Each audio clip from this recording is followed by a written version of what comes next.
উদ্ধার করার জন্য একটি গণতান্ত্রিক প্রাতিষ্ঠানিক রূপ দিতে হবে।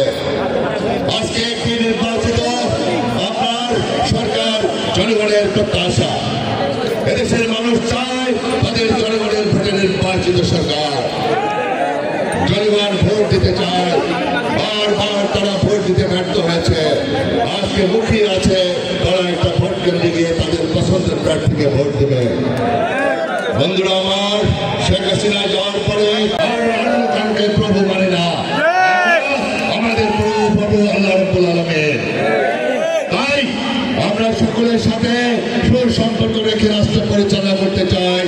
ইনশাআল্লাহ আগামী দিনে ইনশাআল্লাহ আমাদের প্রিয় নেতা তারেক রহমান বিয়ের বেশি বাংলাদেশে আমরা ফিরে আনবো ইনশাআল্লাহ, এবং খালেদা জিয়ার সরকার কায়েম করবো এবং খালেদা জিয়ার হাতকে শক্তিশালী করবো। এই কর্পোরেশন মন্ত্রণালয় অতীতে তেমনি ভাবে আপনার সুস্থ ভোটের মাধ্যমে তত্ত্বাবধায়ক সরকারের অধীনে যেইবার সুস্থ নির্বাচন হয়েছে ধানের শীষকে আপনারা বিজয়ী করেছিলেন। আমি প্রতিটা সুস্থ নির্বাচনে আপনারা আমাকে সুস্থ ভোটে নির্বাচিত করেছিলেন, আমি ভুলে যাই নাই। আপনাদের প্রতি কৃতজ্ঞতা জানাই, শ্রদ্ধা জানাই আপনারা আমাকে নির্বাচিত করার জন্য। ইনশাআল্লাহ আগামী দিনে আবার সুস্থ নির্বাচন হবে এই সরকারের অধীনে। আশা করি আপনারা আগামী দিনে ইনশাআল্লাহ খালেদা জিয়ার হাতকে শক্তিশালী করবেন, তারেক রহমানের তার আশা বাস্তবায়ন করবেন, ধানের শীষকে বিপুল ভোটে বিজয়ী করবেন।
আমাদের ছাত্র শ্রমিক জনতা রাজপথে বুকের তাদের রক্ত ঢেলে দিয়েছে।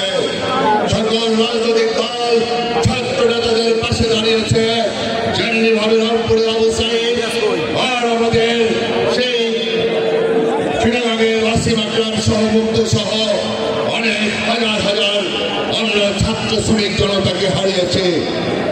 রাজপথে বুকের তাদের রক্ত ঢেলে দিয়েছে আওয়ামী লীগের হেলমেট বাহিনী, পেটোয়া বাহিনী পাখির মতো গুলি করে হত্যা করেছে। 5ই মে শাপলা চত্বরে হেফাজতের উপরে পাখির মতো গুলি করে হত্যা করেছিল হাজার হাজার আলেম সমাজকে। ভুলে যাই নাই এই আওয়ামী লীগ খুনি যেমনি হিটলার রাজত্ব কায়েম করতে চেয়েছিল, শেখ হাসিনাও আজীবন 2041 সাল পর্যন্ত ক্ষমতায় থাকার দুঃস্বপ্ন দেখেছিল। আপনারা জানেন আল্লাহ নসিব রহমতে এদেশের ছাত্র শ্রমিক জনতা এই লোকেরা গণতন্ত্র হত্যাকারী ভোটের অধিকার যারা কেড়ে নিয়েছে এই মামলাকারী এই চোর ভোট ডাকাত তাদেরকে আজকে 5ই আগস্ট আমাদের ছাত্র জনতা